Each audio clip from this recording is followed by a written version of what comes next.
warahmatullahi wabarakatuh. Halo, apa kabar semua? Semoga dalam keadaan yang baik dan sehat selalu. Perkenalkan, nama saya Chandra Wicaksono. Saya guru teknik kendaraan ringan dari SMK Muhammadiyah 1 Bambang Liguro, Bantul, Yogyakarta. Pada kesempatan ini, saya akan sharing atau berbagi tentang bagaimana cara menggunakan alat ukur mikrometer luar dan membaca hasil pengukurannya dengan baik dan benar. Namun sebelumnya, kita harus mengenal terlebih dahulu nama-nama komponen pada mikrometer luar beserta fungsinya masing-masing. Untuk itu, kita simak tayangan berikut ini.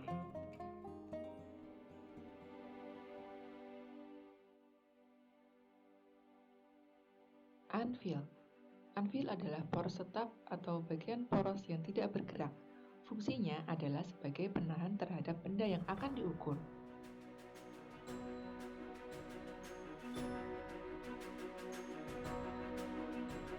Spindle. Spindle adalah poros geser atau poros bergerak berbentuk komponen silindris yang digerakkan oleh timbel. Fungsinya adalah sebagai penjepit benda yang akan diukur.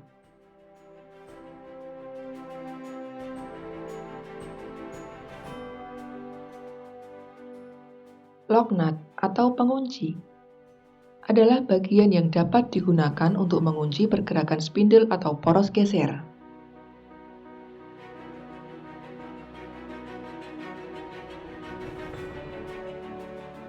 Sleeve adalah bagian statis berbentuk seperti tabung yang merupakan tempat lintasan dari timbel dan tempat ditulisnya skala utama pengukuran.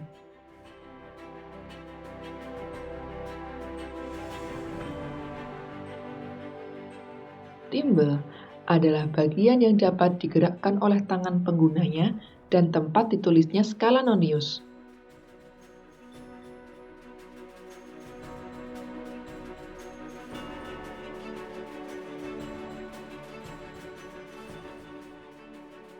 Ratchet adalah bagian yang dapat membantu menggerakkan spindle dengan pergerakan lebih perlahan dibanding menggerakkan timbel. Putarlah ratchet searah jarum jam. Jika spindle sudah dekat dengan benda yang diukur sampai terdengar bunyi ketukan logam berbunyi tik.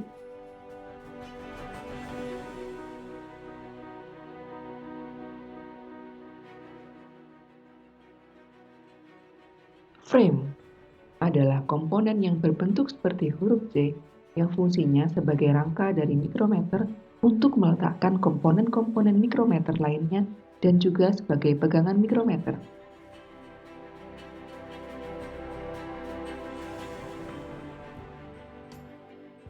Baik, untuk selanjutnya kita bahas apa saja yang perlu dipersiapkan sebelum melakukan pengukuran dengan mikrometer luar. Untuk kali ini kita akan mengukur jurnal poros knob. Kita lihat tayangan pada video berikut ini. Mikrometer ketelitian 0,01 mm, range 25-50 mm, dan perlengkapannya, poros knob dan V-block.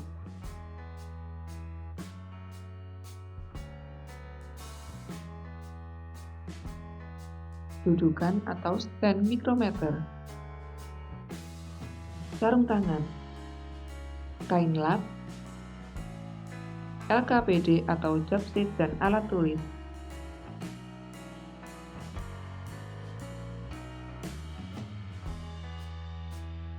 Jangan lupa membersihkan unit mikrometer terlebih dahulu agar pengukuran tepat dan akurat. Bersihkan bagian ujung anvil dan ujung spindle dengan menggunakan kain lap seperti ini.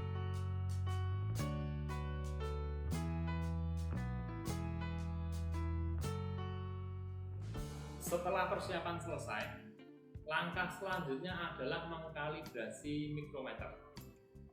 Nah, kalibrasi pada mikrometer ini diperlukan untuk memastikan bahwa hasil dari pengukuran yang dilakukan itu akurat dan konsisten dengan instrumen lainnya. Mari kita simak video cara mengkalibrasi mikrometer luar. Pertama-tama, letakkan mikrometer pada dudukan mikrometer.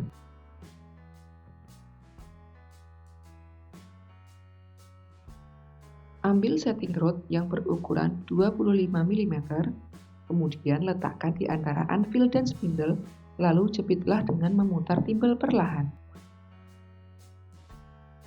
Jika timbel sudah mendekati setting rod, maka putarlah rajut sampai timbel dan setting rod bersentuhan. Putarlah sampai berbunyi tik 3 kali.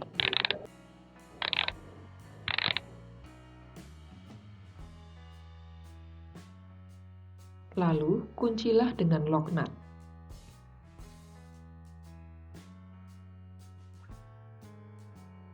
Lihat garis horizontal pada sleeve dan skala pada timbel. Jika seperti ini, berarti belum tepat 0, maka perlu dilakukan kalibrasi.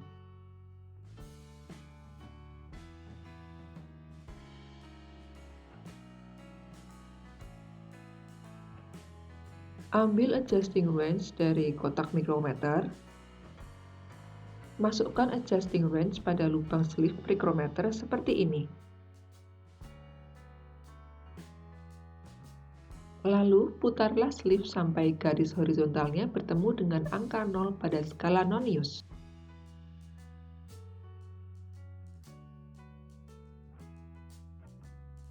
Tepatkan hingga seperti ini. Dan micrometer siap digunakan.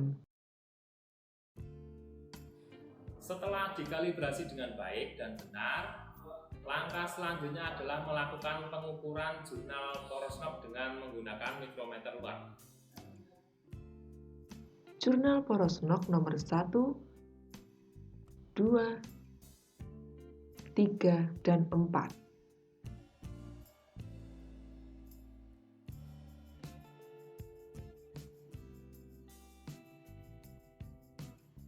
Buka rahang mikrometer. Masukkan ke jurnal poros knob nomor 1. Kemudian putar timbel. Setelah spindle mendekati jurnal poros knob, maka putarlah rajut sampai berbunyi tik seperti ini. Lalu kuncilah dengan lock nut.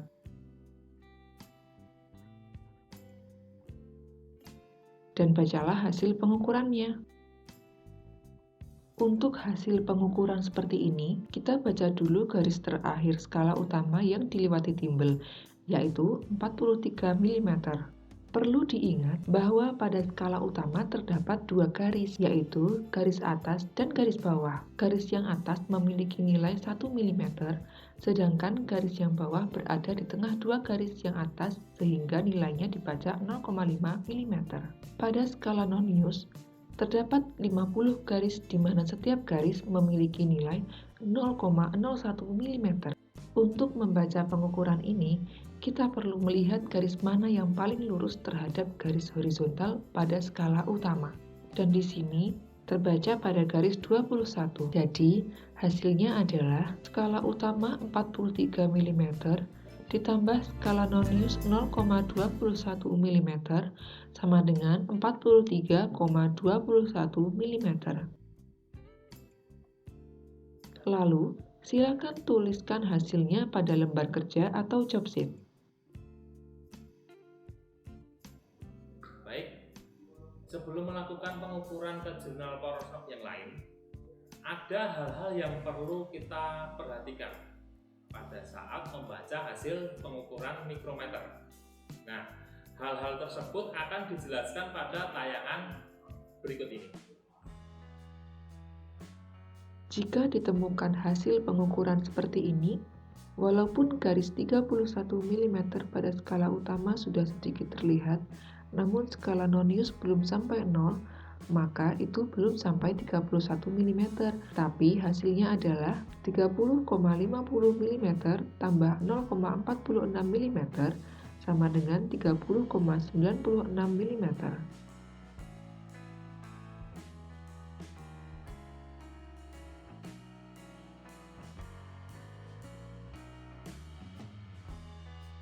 Jika seperti ini, yaitu angka 0 pada skala non-use tepat pada garis horizontal skala utama, maka hasilnya adalah 31 mm.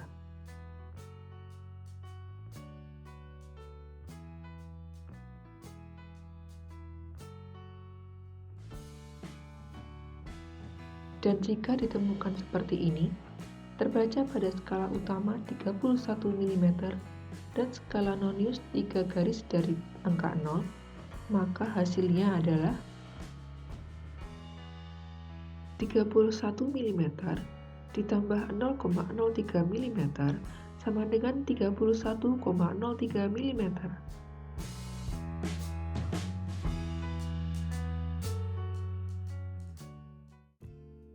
Nah, itu tadi hal-hal yang perlu diperhatikan saat membaca hasil pengukuran dari mikrometer.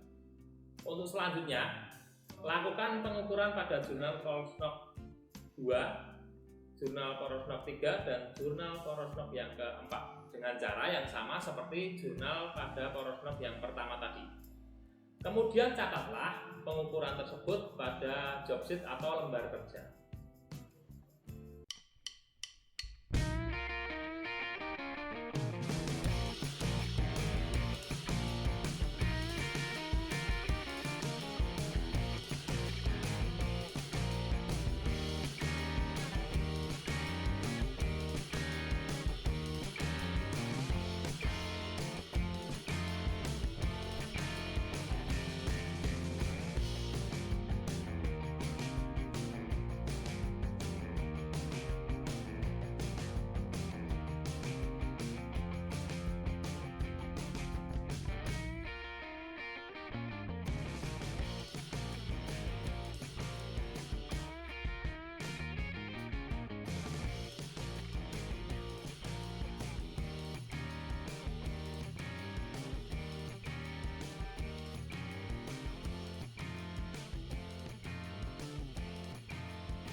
Setelah selesai mengukur semua jurnal Korosnok, maka langkah akhir adalah membersihkan peralatan dan tempat kerja yang telah dipakai.